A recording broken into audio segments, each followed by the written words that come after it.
Lideramos el camino de la opinión pública y buscamos que la cultura del debate alcance consensos y soluciones a los problemas de nuestro país.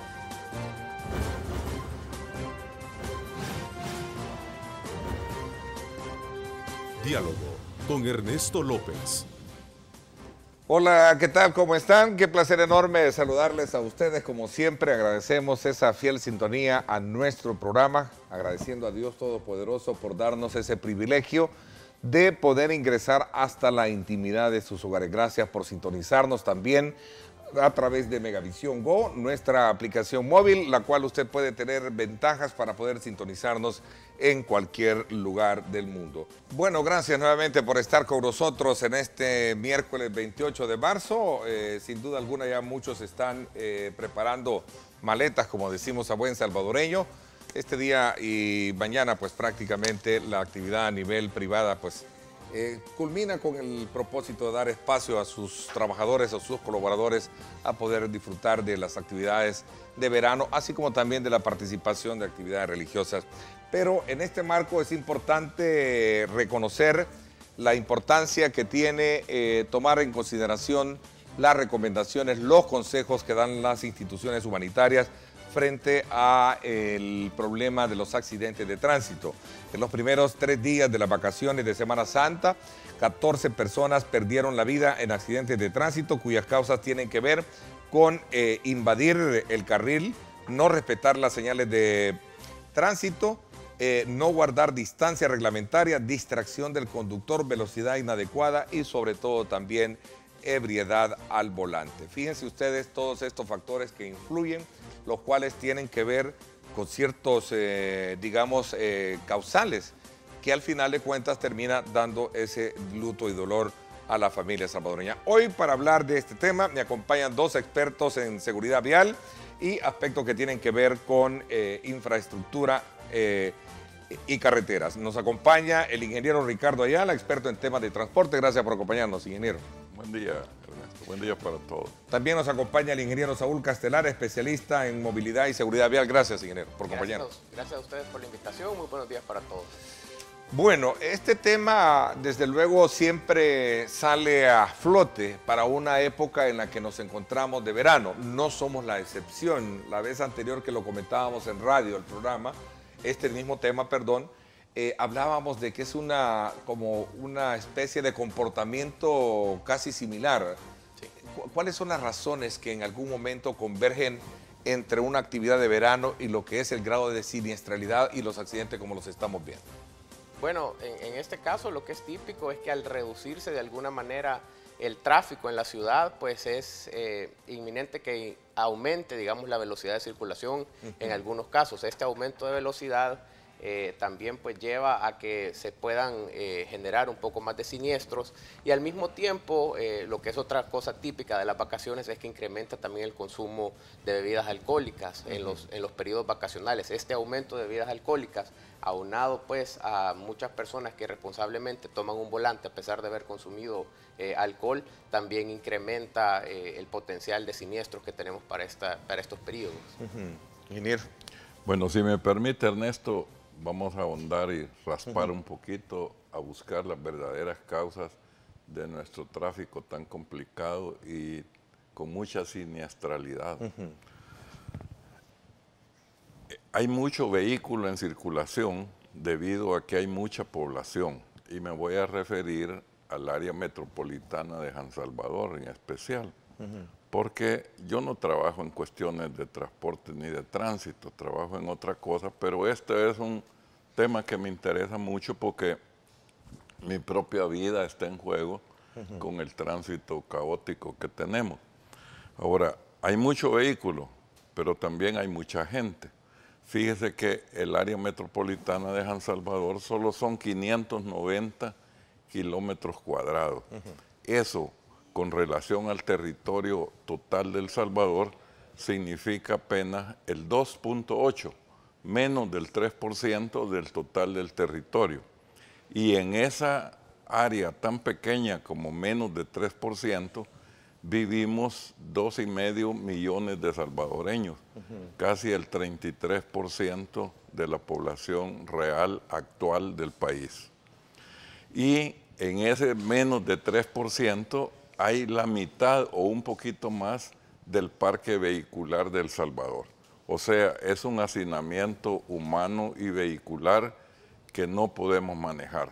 Tenemos que convivir con estas causas tan tristes de la siniestralidad y la mortalidad, especialmente de motociclistas y peatones, que son los que menos deberían fallecer.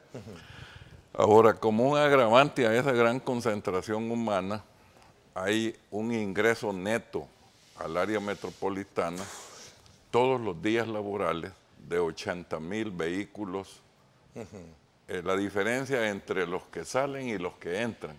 Los que entran son ¿Para San Salvador para o el Gran área San Salvador? metropolitana. El área metropolitana. Entran 80,000 vehículos y más de 300,000 personas. Si esperamos tranquilidad, paz y otros factores favorables en un hacinamiento humano y vehicular como eso, somos muy ingenuos, para no decir una palabra más efectiva. Tenemos que afrontar el problema de población, contra el cual hay una conspiración de silencio que yo no me explico. Sí. Los organismos oficiales de las estadísticas demográficas de El Salvador nos están mintiendo torpemente, porque hay elementos que al cruzarlos los hace quedar en evidencia que están fallando, están mintiendo, están diciendo lo que no es cierto. Y le voy a citar así rápidamente un ejemplo, un par de ejemplos. Hoy, con motivo de las elecciones, resultó que en varios departamentos de la República de El Salvador hay más gente con DUI que población total del departamento. Eso es un absurdo, no puede ser, porque la población menor de 18 años que no tiene DUI es más o menos la mitad de la población total de cualquier comunidad humana. O sea, ahí queda en evidencia que se nos miente respecto al número de habitantes que tiene cada departamento, cada municipio, cada comunidad. Eso no está bien. Pero hay un ejemplo más elocuente. Cuando se hizo el censo del 2007, por instrucciones y orden superior, fíjese bien lo que estoy diciendo, hubo una orden superior que determinó que se debía ajustar las cifras, reduciéndolas, por supuesto. Y se contabilizaron 101,000 niños, bebés menores de 1 año, 101,000. A través del tiempo, algunos de esos niños van muriendo y otros no van a la escuela a los 6 años, sino que van más tarde por diversas razones. O hay niños que no van a la escuela. Es interesante, y perdón que lo voy a interrumpir, solo quiero un poco salir del tema por el cual enfocamos el programa, porque creo que la causa, como usted lo plantea, del problema que tenemos hoy en día es un problema de sobrepoblación, que no solo deriva en un problema del tema de los, digamos, de los congestionamientos, como en algún momento usted lo planteaba, que son insoportables en una ciudad como la nuestra, y que eso pende, desde luego, a mayor circulación, mayor exposición para el grado de siniestralidad que tenemos hoy en día. Ya vamos a tocar ese tema, pero mi punto acá es, y esto es lo importante, ¿por qué razón es un aspecto cultural o es un aspecto que tiene que ver con que las leyes son demasiado frágiles para ser respetadas en este país cuando se trata de ver, como lo identificaba yo en el programa, que son varios los factores que están afectando? Decía, no respetar señales de prioridad, no guardar distancia reglamentaria, distracción al conducir, velocidad inadecuada y la ebriedad al volante. Eso quisiera un poco desglosar estos elementos para luego entrar a ese tema, porque como usted dice, el tema de la sobrepoblación en el país parece ser que como que se subestima, se invisibiliza y no se le pone la debida atención por las razones que sea, pero es el factor causante de los males, de los grandes males que que el mundo tiene, ¿no? Sí. No digamos en este caso. Ahora, yo me estoy deteniendo en el aspecto de población porque es una causa básica. Exactamente. Y en El Salvador estamos acostumbrados a combatir los efectos de los problemas. Y no las causas. Eso es dar palos de ciego. Hay que buscar las verdaderas causas del problema, ir y afrontarlas. El caso de la violencia es similar. Exacto, sí. Con tanquetas no se controla la violencia. La violencia tiene orígenes más profundos que se basan también en el exceso de población. De población que tenemos. Yo no soy un agorero ni un fatalista, pero hay cifras que nos indican que tenemos... Coloca muy bien el tema bajo una, digamos, un estrato que tiene que ser por muchos bien vibilizados, Sí. ¿o no? No, yo coincido totalmente con el ingeniero Ayala. El problema principal nace en esa sobrepoblación que nos lleva, digamos, como un resultado a esa excesiva cantidad de vehículos que tenemos. Sin embargo, en otras partes del mundo, esa excesiva cantidad de vehículos también tiene que ser enfrentada, tiene que ser manejada, y hay mecanismos que se utilizan para realizarlo. En este caso, en nuestro país todavía no estamos dando, digamos, las soluciones adecuadas al problema. Estamos insistiendo demasiado en ampliar, digamos, la capacidad vial dentro de las limitadas posibilidades que se tienen para hacerlo en nuestro país, porque no tenemos realmente un espacio para poder ir en ese camino, y no estamos apostando realmente por cambiar, digamos, los patrones de movilidad, hacer que los viajes se reduzcan, hacer, por ejemplo, que los viajes se hagan en modos más eficientes, es decir, cambiar a la gente del transporte privado al transporte público.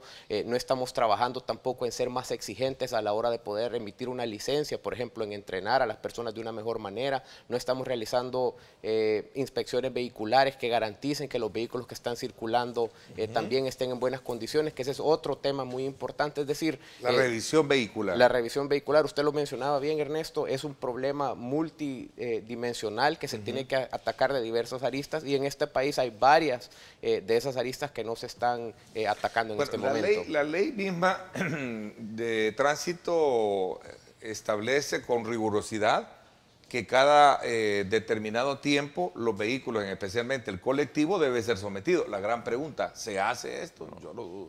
Con pena No hay sé, que voy a decir responderme yo mismo. Yo que lo no dudo. se hace. Y no se hace porque hay un juicio pendiente contra una empresa que ganó amañadamente el concurso para esa digitación. Todavía O sea, sigue en ese embrollo legal, ¿verdad? Sí, eso es un absurdo. Y el país sigue cargando los costos de no tener una revisión vehicular que es por ley que debe de tenerse vigente. Ahora, mire, Ernesto, permítame insistir pocos segundos sobre el tema básico que genera muchos de los problemas en El Salvador. Cuando se convive en un ambiente de muchas personas por unidad de superficie, hay una reacción del organismo a vivir en alerta, vivir tenso. Las glándulas suprarrenales trabajan más intensamente. Ese es un tema que yo, como no soy médico, no lo manejo, pero lo entiendo. Eso se ha experimentado en animales mayores cuando aumenta su densidad, empiezan a atacar a las crías, se suicidan, se lanzan al mar. Es una conducta absurda. Algo de eso está pasando en el ser humano en El Salvador. Usted puede ver cómo la vida aquí no vale nada, niños viendo cadáveres y cosas como esas que impactan. Y cuando un hombre se sienta en el volante, cambia su personalidad. Es otra persona, no es el mismo que se santiguó a la entrada a la iglesia y rezó, oró y todo. Cuando va al volante es otra cosa. Y si sus glándulas suprarrenales lo mantienen en alerta, lo agotan. Entonces eso origina los accidentes de tránsito que padecemos. Debemos educar a la gente a tratar de mantener su personalidad. Hay otra cosa, cuando usted viene de Santana a recoger a un amigo al aeropuerto Monseñor Romero, tiene que pasar San Salvador en la orilla. Se dice que es un corredor sin semáforo. Efectivamente es un corredor sin semáforo, pero está lleno de carros detenidos, que son peor que un semáforo. Entonces le lleva casi 50 minutos. A ver, explíqueme un poco. Carros detenidos y un corredor sin semáforo. Sí, exacto. O sea, un corredor sin semáforo es una vía donde usted circula libremente. Claro. Eso es ideal. Pero el problema es que con las interferencias en los cruceros, esa vía, ese corredor sin semáforo está lleno de autos detenidos. Entonces usted no puede avanzar. Y cuando usted entra de Santa Tecla y sale para San Marcos, le ha llevado 50 minutos. hacerlo. Entonces, ¿qué es lo que hace? La reacción lógica humana es empezar a correr en la vía del aeropuerto, que es más o menos despejada. Y ahí es donde vienen los accidentes. A ver, veamos un poco y detengámonos en esto. Usted pone un ejemplo casi similar y creo que a ese se refiere el tema del Rancho Navarra. Así es. Que es en el que en este mismo programa decía el vicepresidente Óscar Ortiz y también el ministro de Obras Públicas, Elío Ayala, que la construcción del paso a desnivel en la autopista Comalapo por el sector del Rancho Navarra tiene un avance, hablaban de ello, pero hablaban de este aspecto, que era precisamente un corredor libre de semáforos. Ahí le escuché decir yo esa palabra. Sí, correcto, es lo que se pretende. No está concluido todavía, el 55% se hablaba en las estimaciones que se tienen. Es lo que se pretende, ¿no? Que usted para ir de un punto A a un punto B tenga una vía sin semáforos. Desde Los Chorros, libre. Boulevard Monseñor Romero, Próceres y luego autopista. Sí. El problema es que eso se va atrofiando. Por ejemplo, en el Árbol de la Paz hay un atasco.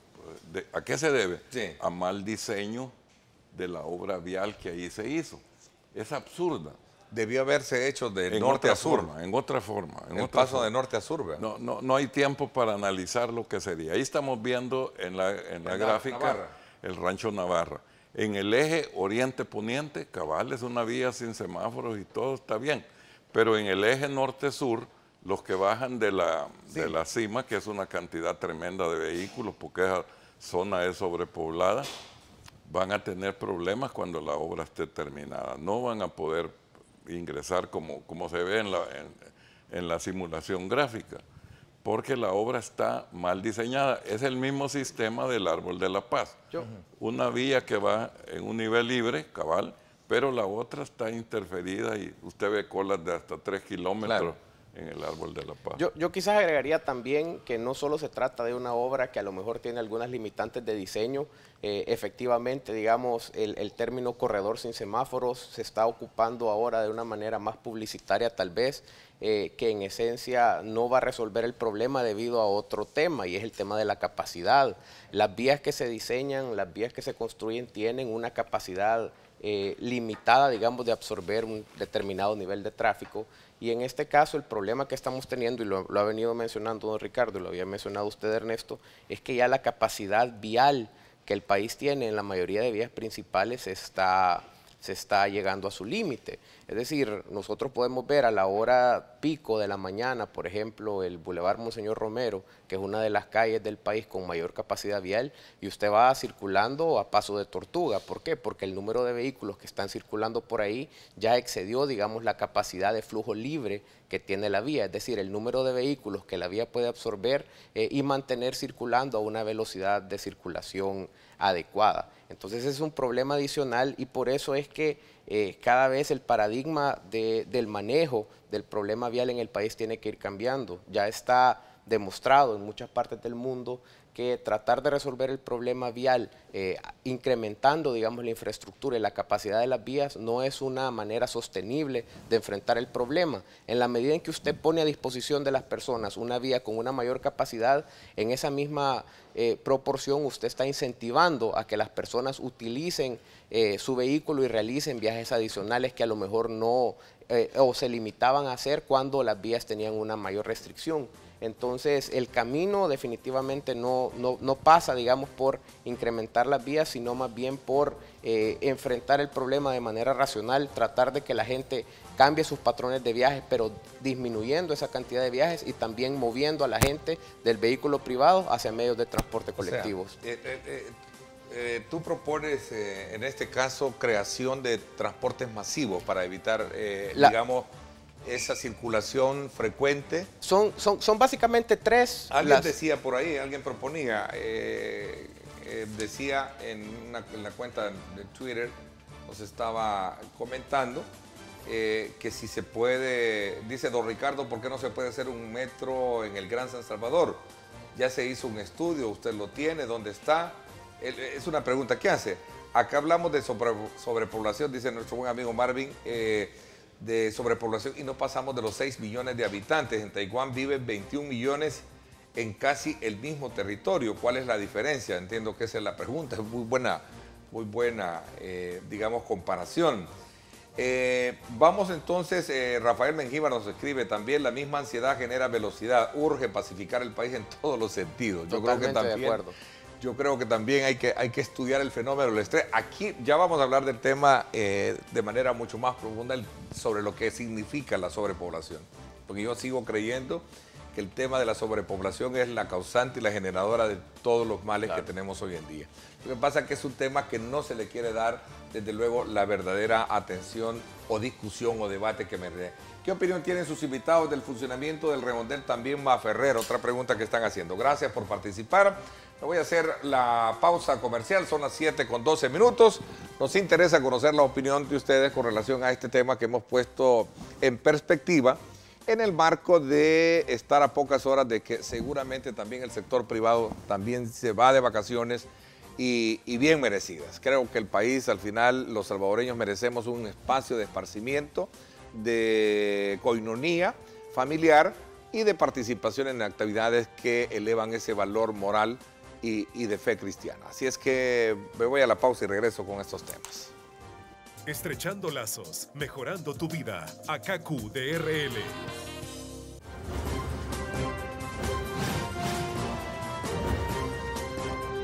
Diálogo con Ernesto López.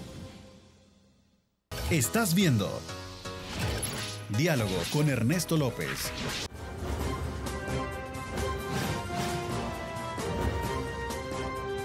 Diálogo con Ernesto López. En Semana Santa, refréscate en los 14 parques recreativos del ISTU y acompáñanos en los bailongos de verano. Vive tus vacaciones en los parques acuáticos y naturales. Te esperamos. ISTU presenta. Bueno, información siempre vital y especialmente en este momento crucial que vive el país de vacaciones de verano. Tenemos a nuestra compañera Karen Avilés con importante información gracias al Instituto Salvadoreño de Turismo. Adelante, Karen. Muchas gracias, Ernesto, y un saludo a todas las personas que ya están oficialmente en vacaciones. Es por ello que les hago la atenta invitación a que hagan una aventura practicando deportes extremos en el Parque Walter Denninger, que es una reserva natural y lo mejor de todo que está a 30 minutos de la capital. Entrada general, $1.50. Y por supuesto nos invita el Instituto Salvadoreño de Turismo. Felices vacaciones. Con esta información sigo con más en el estudio. Bueno, gracias, Karen. En efecto, es interesante visitar esta zona de la que tú estás comentándonos. Bueno, continuamos conversando sobre el tema del tráfico, el tema de la siniestralidad, el tema de la inversión en infraestructura vial con conocedores de la materia, Saúl Castelar y también el ingeniero Ricardo Ayala. A ver, habían unas preguntas ahí muy bien focalizadas al tema de las últimas inversiones que se han hecho en materia vial. Por ejemplo, el redondel, hablábamos en el caso del redondel del Rancho de Navarra, considerado que es un corredor, digamos, como le dicen, libre de semáforos, ¿verdad? Que conecta al sector de Los Chorros, Monseñor Romero, Próceres y luego la autopista Cobalá. Y ahora veamos el caso del redondel Maferrer, por ejemplo. ¿Qué piensan? Bueno, mire, ya que alguien hace esa pregunta, yo voy a hacer algunos comentarios al respecto. Se pagaron casi $2 millones a una empresa mexicana por hacer un estudio del tránsito en el área metropolitana. El estudio recomendaba que fuera un paso elevado en el eje norte-sur, en el redondel Maferrer. El Ministerio de Obras Públicas hizo túneles, que a mí me parece que fue una decisión sabia porque el esquema topográfico lo facilitaba. Lo malo es que han hecho túneles de 2 carriles y con los carriles que se incorporan lateralmente hacia el sur son 2 carriles. La gente se mete por la prisa de llegar y entonces se tienen los 2 vehículos de los 2 carriles bajo el túnel. Con los 2 laterales son 4 para entrar a 2. Entonces se hace un cuello de botella. Yo quisiera sugerir que reduzcan el paso en los túneles a un solo carril y que con el lateral se van a hacer los 2 que ofrece la vía tanto hacia el norte como hacia el sur. Se circula mejor en 2 carriles fluidos que 4 se topan contra 2. Esa es una cosa elemental, ya no es de ingeniería ni de tránsito, es de lógica.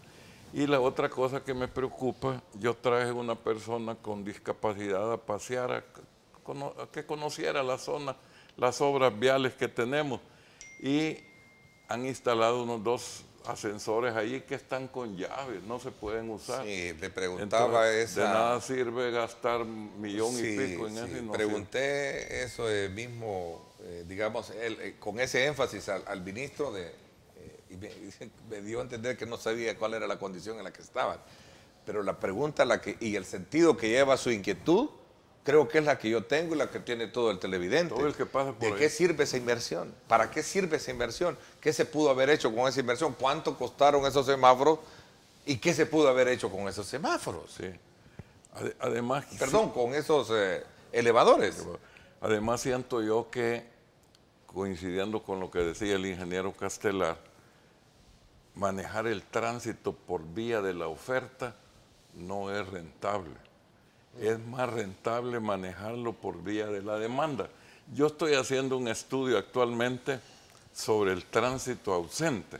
He tomado las vacaciones entre Navidad y Año Nuevo, hice un estudio, me tomó varias horas, una investigación, y lo estoy haciendo ahora en los 3 primeros días de vacación, porque es jueves, viernes, incluso hasta el domingo, la situación es otra. Pero estos 3 días, lunes, martes y miércoles, estoy analizando el tránsito ausente, porque el gobierno no ha afrontado con seriedad este problema. Y aquí voy a hacer un paréntesis para un comentario que me parece necesario. Fíjese que solo en el área metropolitana de San Salvador, debido a los atascos viales, se desperdician. No hablo del combustible necesario para circular, sino estrictamente del desperdicio. Se desperdician 100 millones de galones de combustible al año, entre gasolinas y diésel. Eso significa una cantidad de dinero tremenda para los conductores, 300 millones de dólares que se echan al ambiente desperdiciado.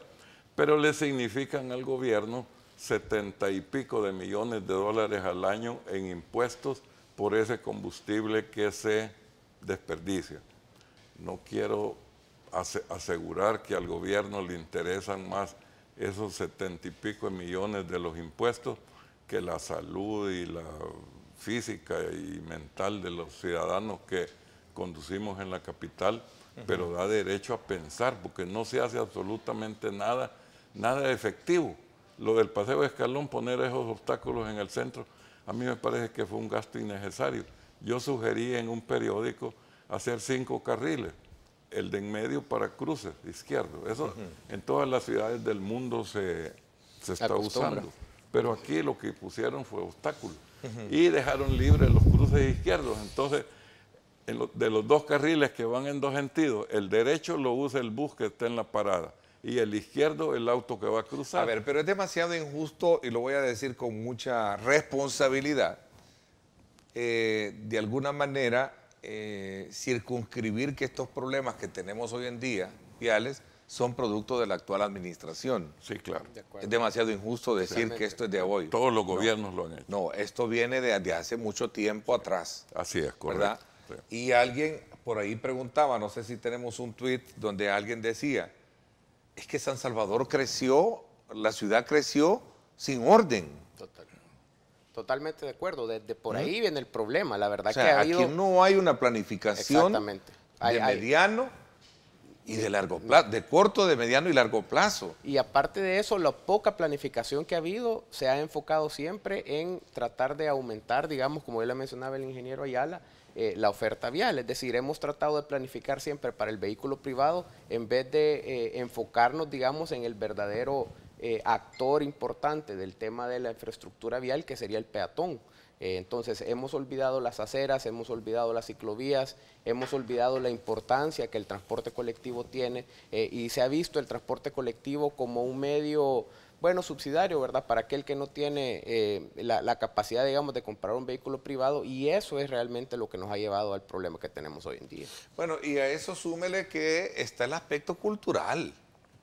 Los salvadoreños somos especiales también para manejar, somos especiales para estacionarnos. Sí. ¿Sí o no? Sí. Así es. Gran parte de ese problema es. A ver, ahí estaba el que se debe de tomar en cuenta que también que la ciudad ha crecido sin orden, sin, digamos, aportar, ¿sí dice? Sin aportar espacio. Sin aportar espacio, ¿verdad? Aquí mismo en la colonia Escalón, cerca de este canal, los vehículos de oficinas, restaurantes y todo se parquean contra la pared. ¿Con la pared? Y el peatón tiene que bajarse a la calle. Y la policía pasa ahí y no hace nada. No corregimos nada. Pero mira, Ernesto, yo no quisiera que esto fuera una exposición de lamentos, sino entrarle a las posibles y necesarias soluciones del problema. Más que soluciones, quizás serían medidas paliativas, porque el problema ha crecido ya tanto que se está volviendo inmanejable. La resumo yo desde el punto de vista de inversión, me quiere decir. Hay que ver de nuevas inversiones, de nuevas modalidades y de nuevos estatutos en el orden. ¿A eso se refiere? Yo diría que nuevos esquemas de soluciones. Fíjese que alguien un día en la televisión propuso que para evitar este caos, la empresa privada trabaje de día y el gobierno trabaje de noche, lo cual luce absurdo así al oírlo, pero yo tengo algo racional sobre ese tema que proponer.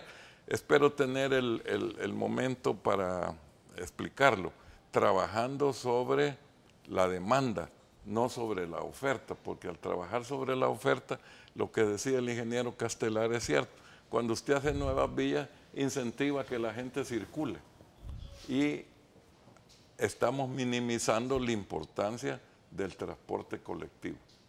Sí, Y eso es necesario hacerlo. O sea, no podemos invisibilizar la importancia que tiene el transporte colectivo Sí. a la hora de hacer un análisis como este. Y se debe legislar en beneficio de que el transporte colectivo en la circulación tenga prioridad sobre el transporte privado. Pero eso no lo entendemos.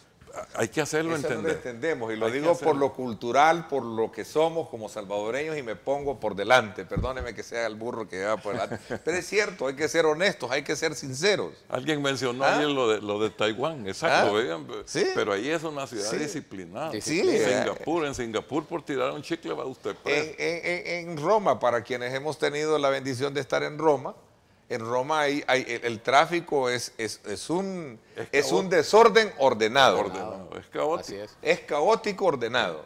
Sí. Roma es la ciudad eterna. Sí, la ciudad eterna.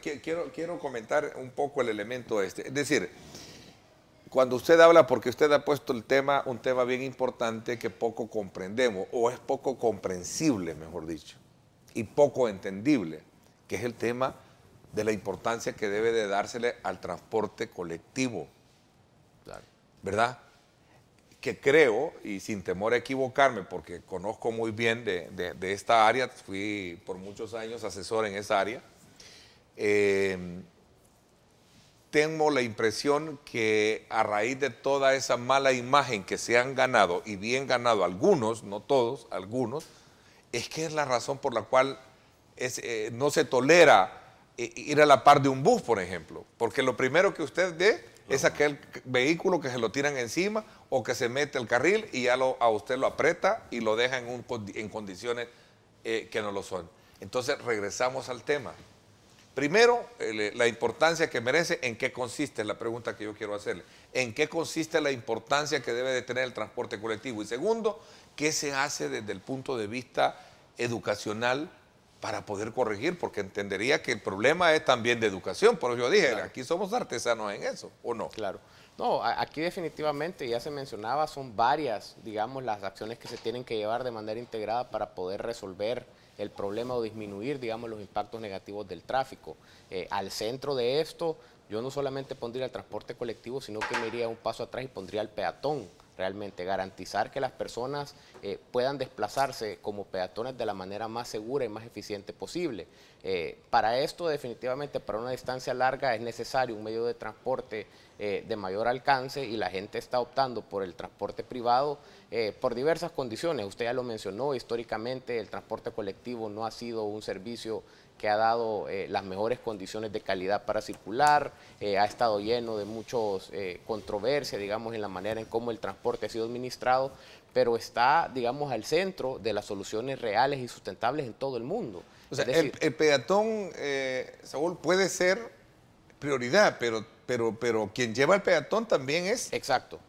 Quien lleva al peatón es clave y por lo tanto tenemos que tratar de que el peatón se pueda mover de la manera más eficiente posible. Si hacemos una comparación entre ciudades, entre otras sociedades, hablemos así para no ubicarnos en particular, entre otras sociedades y la nuestra, vemos que el transporte colectivo tiene prioridad. Por ejemplo, en los Estados Unidos, tiene prioridad. Y no hay ninguna, digamos, diferencia de ver a una persona con poder adquisitivo que tiene su vehículo para circular el fin de semana, que durante la semana, los días de trabajo, toma un tren o toma un bus para ir a su trabajo. Lo que sucede es que en nuestro medio no tenemos un transporte colectivo que sea, digamos, hasta cierto punto adecuado, seguro, ¿verdad? Cómodo. A pesar, y hay que decirlo con mucha propiedad, a pesar del esfuerzo de muchos empresarios que están renovando unidades, pero que las están colocando a un nivel donde ya usted tiene aire acondicionado, donde usted tiene cámaras de video para poder de alguna manera denunciar, pero todavía estamos en pañales. Todavía hace falta, pero yo creo que sí. Como usted ya lo mencionó, hay empresarios que se están preocupando por incrementar, digamos, la calidad del servicio que están brindando. A la par de eso, hay un problema enorme de inseguridad que se tiene que atacar para que usted pueda sentirse seguro, no solamente adentro del bus, pero una vez dejando el bus y caminando hasta el último lugar donde usted se conduce, pero no pueden, digamos, pasar las soluciones concretas y efectivas para los problemas de tráfico que tenemos sin atacar el problema del transporte colectivo, sin darle el lugar que merece y sin mejorarlo. Tuvimos la experiencia del Citrams, que lastimosamente por diversos motivos también hoy no está circulando, pero que era un paso en la dirección correcta a pesar de las equivocaciones que hubo en su manejo, es decir, no se sacaron los buses de los 2 carriles que quedaron libres para el transporte privado, también en ese corredor nunca llegó a circular la cantidad de buses que la demanda ameritaba, y esas creo que fueron razones por las cuales fue fácil, digamos, que se tomara la decisión y se cerrara el corredor, pero es necesario en algún momento regresar a esa alternativa, promover su uso y reforzarlo en vez de acabarlo como está ahorita. A ver, aún con todos los bemoles y las acusaciones de que ahí había sido amañado, no sé, el tema del Citran, me parece que era uno de los primeros pasos para ir entrando en esa modernización. ¿Comparte usted eso? Totalmente de acuerdo. Es decir, porque al final terminaron aniquilándolo. Así es. ¿Verdad? Cuando hubo una resolución judicial que les dijo, aquí todos pueden pasar, por favor. Así es. ¿Verdad? Insisto, y esto hay que decirlo con mucha propiedad. Es cierto, allá que las autoridades investiguen cómo fue y todo, pero era el primer paso para ir poniendo y colocando una ciudad como la nuestra en un nivel de competitividad como la tienen otros. Aquí Jesús Brand nos escribe y dice, Ernesto, visita en Curitiba. Yo tuve la oportunidad de estar en Curitiba, Brasil. El modelo de educación vial que tienen, el orden de tráfico y el transporte colectivo, que es lo mejor de Latinoamérica. Comparto. Ese es el caso de Curitiba en Brasil. Curitiba fue el ejemplo para todos los esfuerzos de modernización en transporte colectivo que se han dado en toda la región. Así es. Y te digo que tuvimos la oportunidad, este servidor, de estar junto con un grupo de empresarios del transporte colectivo de AEAS y vimos cómo de alguna manera la ciudad, y aquí entramos al tema, la ciudad prioriza el tema de la inversión vial, la comunicación vial, el orden vial, que es lo que aquí hace falta y nunca se ha tenido una verdadera planificación. Por eso puse en su justa dimensión el tema, que no es un problema actual, ni de esta administración, de este gobierno, por decirlo así. Esto es algo que ya viene desde un principio. Ahora, déjeme opinar algo. Se lo doy la palabra cuando regresemos. Perfecto. Por favor, voy a la pausa. Gracias por estar participando. Hay gran cantidad de salvadoreños que están opinando y qué bueno, porque algunos se estacionan de frente la mitad del carro en la acera y la otra se toman la mitad de la calle, dice otro amigo televidente. Deberían eliminar todos los túmulos. En Costa Rica no ponen túmulos en las escuelas, sino una persona con chaleco y bandera cierra el paso cuando pasan estudiantes. ¿Por qué las autoridades del BMT, ausentes en la regulación y solución del tráfico, se ponen separadores por doquier y el único beneficiado es la fábrica de separadores? Dice Mirna, los carros se estacionan donde se les ronca la gana, digo, y pienso que no son los carros. Volvemos de nuevo, somos los salvadoreños. También un saludo muy especial. Jugar con las esperanzas de un pueblo debería ser castigado por la ley, dice. Bueno, eso es Isaac, que habla con relación al tema del día de ayer. Arturo Méndez Azahar dice, también saludos muy cordiales. Vamos a la pausa, continúe usted participando de nuestro programa. En Semana Santa, vive tus vacaciones en los 14 parques recreativos del ISTU. Haz tu ruta en los buses alegres y descubre la experiencia acuática y natural. Te esperamos. ISTU presentó.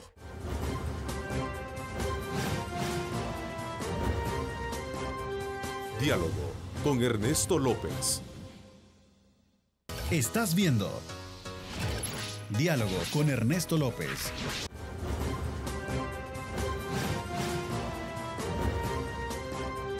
Diálogo con Ernesto López. Bueno, gracias nuevamente por estar con nosotros. Mary Flores nos escribe y dice, mire, con relación al tema del Citrán.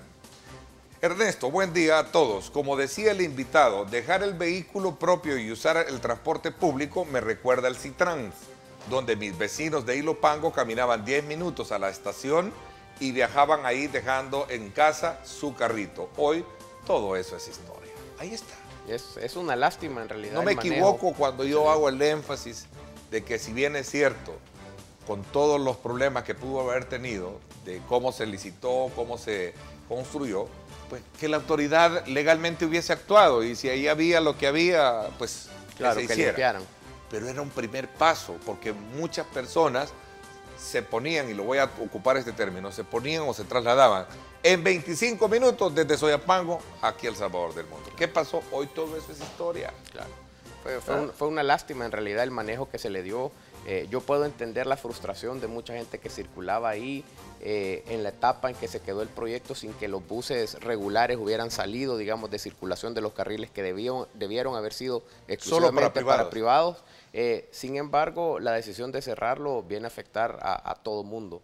Si usted hubiera puesto la cantidad de vehículos adecuada a circular sobre ese corredor, los resultados hubieran sido fenomenales. Ya se estaban dando, había mucha gente utilizándolo. Era interesante también ver las colas ordenadas que se tenían en El Salvador del Mundo, algo que en transporte colectivo no se ha acostumbrado, es decir, el nivel de orden que ya se estaba generando era muy positivo, y es una lástima que eso se haya perdido. Sí, en definitiva era urgente que todo el carril de donde iban los particulares, que habían buses normales, los trasladaran al Citrán para que ellos estuviesen ahí como masivo, teniendo esa prioridad, y hubiesen dejado al particular libre.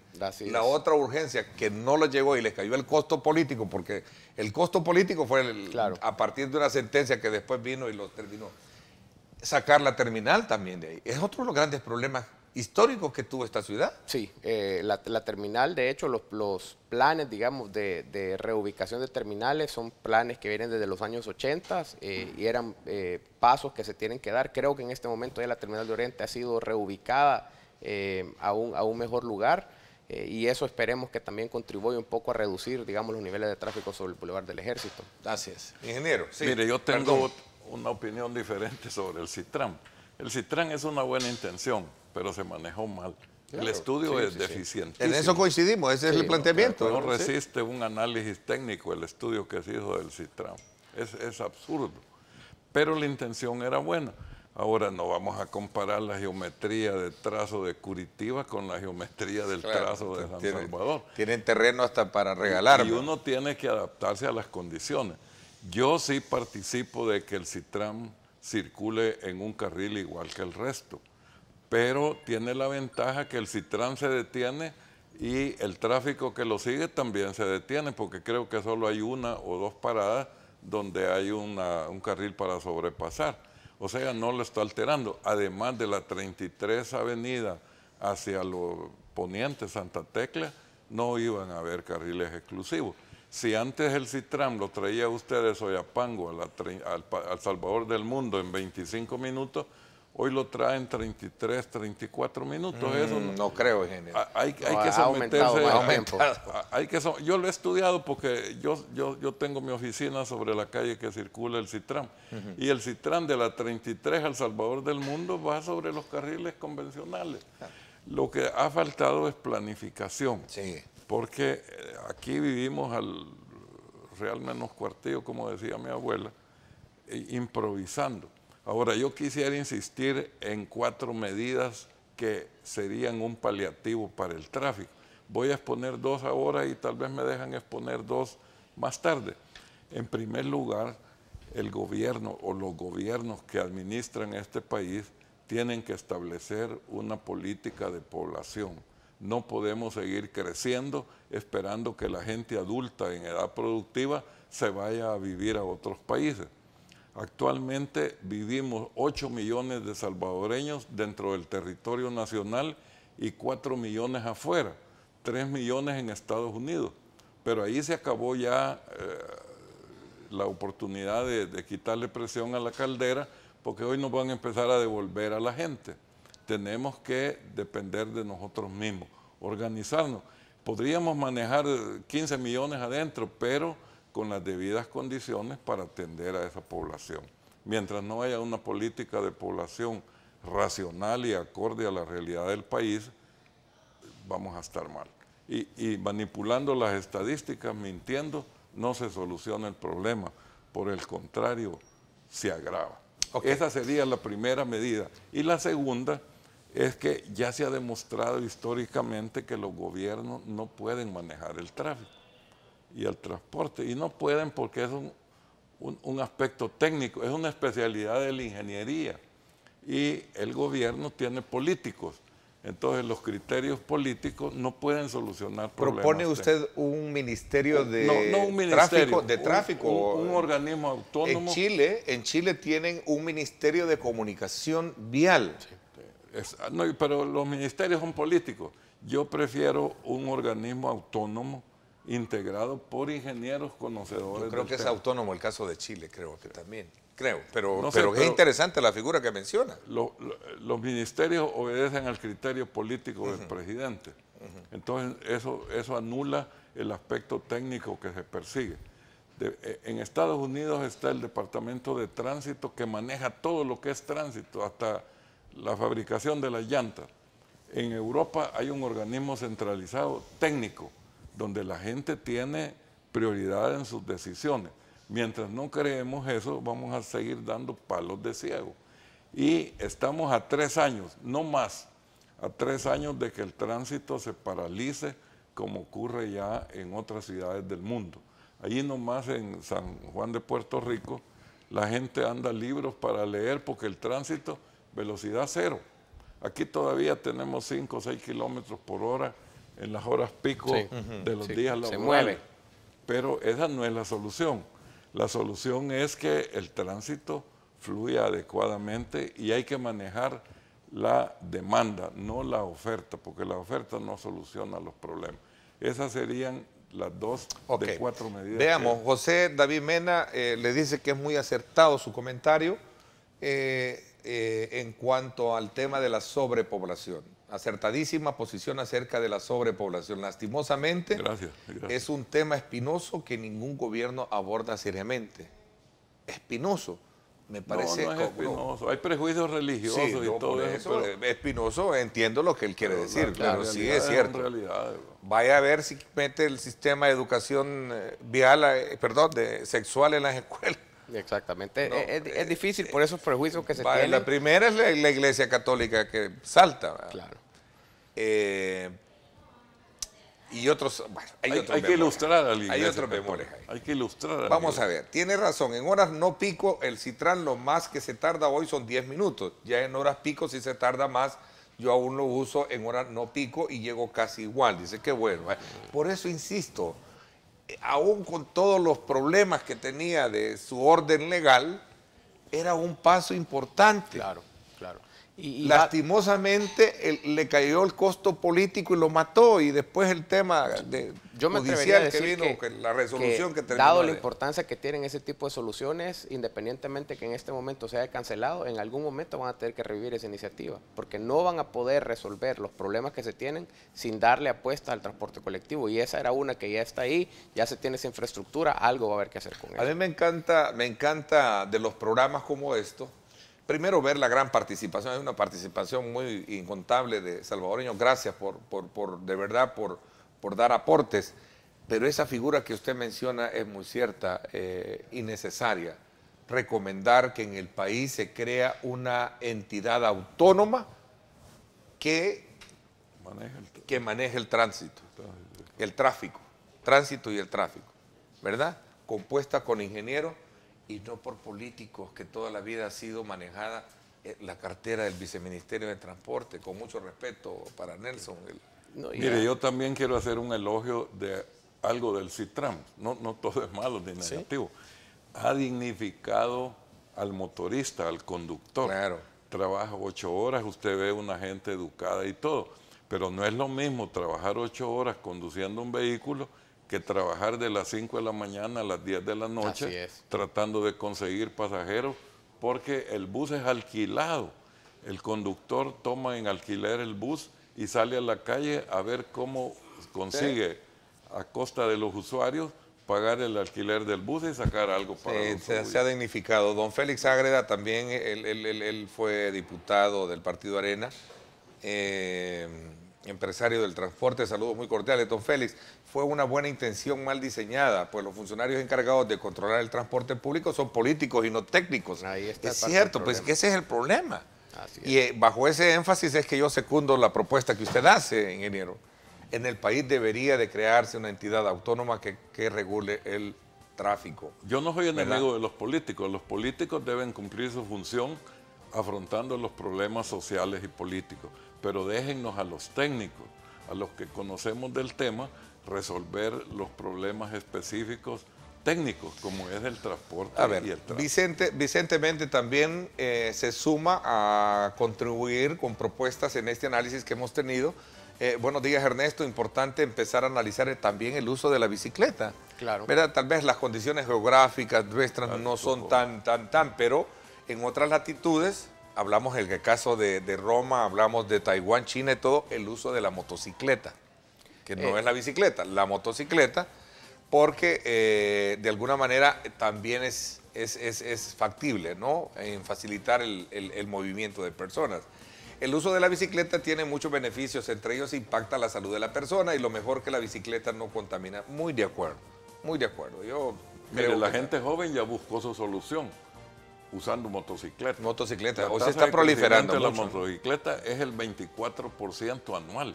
En 3 años se duplica. Sí. Pero mire lo que está pasando. Todos los días muere un motociclista. No va por ahí el camino. La motocicleta en las condiciones actuales, sin tener, digamos, infraestructura dedicada para esa circulación, es un atentado. Mucha gente se está exponiendo y efectivamente, como lo menciona el ingeniero, la tasa de siniestralidad de motocicletas está incrementando casi que al mismo ritmo en que se está incrementando la tasa de posesión. Bueno, de hecho ya lo contabilizaron en el Viceministerio de Transportes. ¿Verdad? Las personas, el número de accidentes en motocicletas es grande. Es alto, perdón, gracias por... tenía aquí el dato, pero sí es alto, claro, ¿verdad? Pero al final, no quiero decir que con eso pues está bien, ¿no? Pero un costo, si asumen un cambio como ese, pues, pero al final no es con vidas que tiene que hacerse. Tenemos que hacerlo con precaución. Ahí está, por cierto, esta imagen de la prensa gráfica que pone en perspectiva el tema de la motocicleta. Detrás de esa moto accidentada hay una familia que llora. Una esposa tragedia. Y unos hijos. De los fallecidos por siniestros el lunes, 4 fueron motociclistas. 4 fueron motociclistas. Las causas tienen que ver con imprudencia, excesiva velocidad, ebriedad al conducir. Imagínese usted. No, es una cosa complicada en realidad la motocicleta. Muy complicado esto realmente. En otros países solo se pueden cometer 3 infracciones, nos dice Javier Rivera. Si se comete una, más quitan la licencia y tienen que cursar un programa de reeducación. Muy cierto. Para hacer cualquier cambio en el transporte colectivo, antes hay que educar a los motoristas del transporte porque lastimosamente se creen los dueños y amos y señores de la calle. Me parece muy bien. Rogelio Chávez, creo que los separadores, lejos de obstruir, ayudan al orden. Bueno, no siempre. En algunos casos. No siempre, porque te dejan en... Cuando usted evita que la gente cruce a la izquierda, lo mete en circulación y complica el resto. Sí, además si hubiera alguna emergencia, por ejemplo, para tener que divergir de donde usted está circulando, ya con los separadores eso es algo imposible de hacer, ¿verdad? Yo se agregaría, digamos, a las medidas que ya estaba mencionando el ingeniero Ayala, otra que creo que es importante y es de bajo costo, y es que se tiene que hacer una administración más eficiente del espacio público. En este caso, la policía o las personas que están contribuyendo, digamos, a mantener el orden en la calle tienen que tomar un rol mucho más proactivo y más eficiente en cuanto a cómo evitan, digamos, que se realicen una cantidad de infracciones, digamos, a las leyes viales, ¿verdad? Si nosotros ponemos más personas debidamente capacitadas a gestionar ese espacio, a evitar que la gente, por ejemplo, se parquee sobre la acera, a evitar que un vehículo, si tiene un problema, pase 20 minutos, media hora obstruyendo una vía, en esa medida también nosotros podemos hacer del tráfico un poco más eficiente. Definitivamente. Voy a hacer una pausa. Zenaida Portillo dice, los separadores son claves para el orden. Así obligan a los automovilistas a hacer uso adecuado de las señales y a los peatones a no cruzar donde no se deben. No siempre, yo comparto eso, pero qué bueno los comentarios. Gracias, Mil. Voy a una pausa comercial y regresamos. Era una farsa privatizar una calle sin ley para ganancia de gente metida en Panama Papers. No recuerdo. Vamos a la pausa. Gracias por estar con nosotros.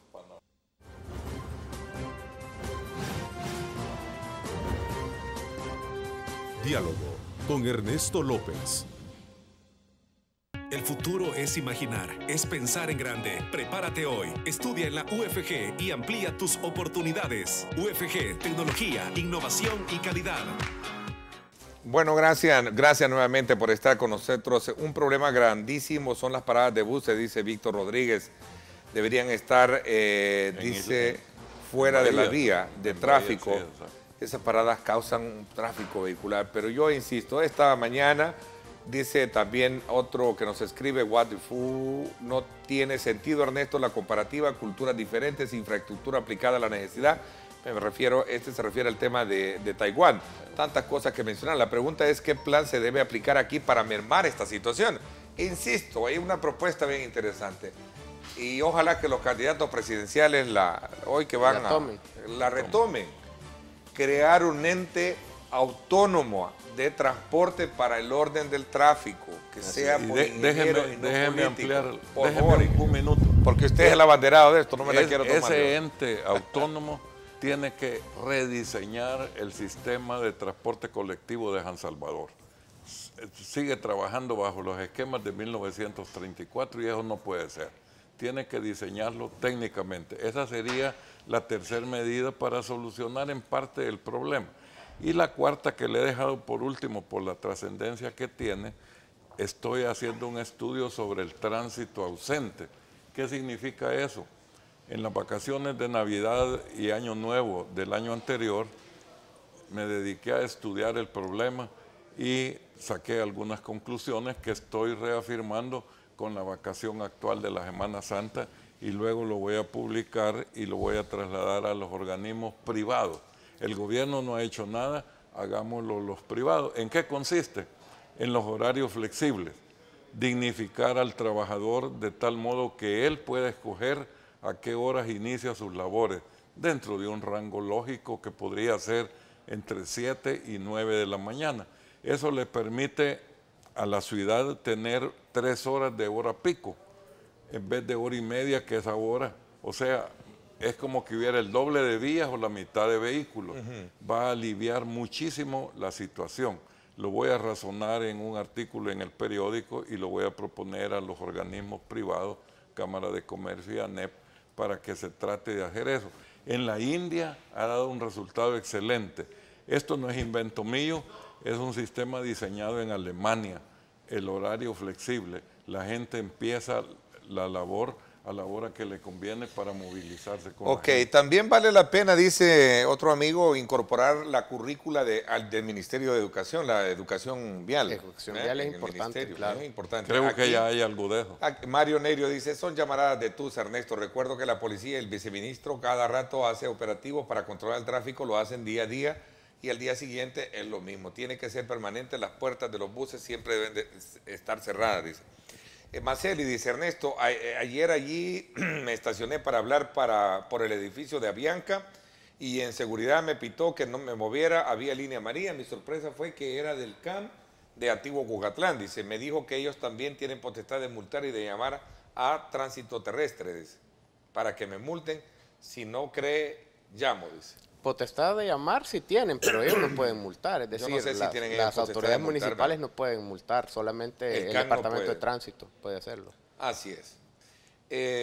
Bueno, en conclusión, Bueno, 30 segundos. es un problema multidimensional, no hay una sola solución, se tiene que priorizar el transporte colectivo al centro de cualquier solución, la educación también, y bueno, hay muchísimas medidas que no se están tomando en este momento, es necesario tecnificar, digamos, cómo se está abordando el problema para poder dar una solución. Ok, interesante, dice Salvador Hernández, en los accidentes viales deben de retirarse inmediatamente los vehículos. Hay que reformar el sistema de cobro ¿cómo se llama? De seguros. Porque seguros. chocan medio, Sí, chocan, tienen que esperar que llegue la De aseguranza acuerdo. y eso es 2 o 3 horas de atascamiento. Mire, me alegra la participación que ha habido de la ciudadanía. tremendo. Qué bueno. En tránsito y en agricultura todos somos expertos, pero la verdad es que hay que hacer un organismo técnico autónomo que nos ayude a solucionar este problema. Los gobiernos históricamente ya demostraron que o no tienen interés o no tienen capacidad. Lo para- manejan políticamente. Exacto. Ponen a políticos que no saben más que de, si es que de política. Ni de política. Ni de ¿verdad? política, pero bueno. Pero aquí está. Si usted lo escucha ya hablar de los candidatos presidenciales, aquí está una propuesta para que ellos en sus, ¿cómo se llama? En sus ejes, en sus planes, puedan, porque ese es un dolor de cabeza, el tema del Claro. congestionamiento. Y San Salvador, como otras ciudades, colapsan. Es un castigo Es un económico muy castigo, fuerte también. Un estrés. La inversión vale la pena, Así es. apostar por el transporte. Un ente autónomo para regular el tráfico, la propuesta de este día. Gracias, ingeniero Castelar. Gracias también Ha sido un gusto. a usted, ingeniero Gracias. Ayala. Felices vacaciones para todos. Gracias. Disfrútenlas con mucha... Muy sanas, muy seguras. Muy sanamente y muy seguras. Y sobre todo participen de las actividades religiosas. Gracias. Pásenla bien y como siempre recuerden lo más importante, amar a Dios sobre todas las cosas. Lideramos el camino de la opinión pública y buscamos que la cultura del debate alcance consensos y soluciones a los problemas de nuestro país.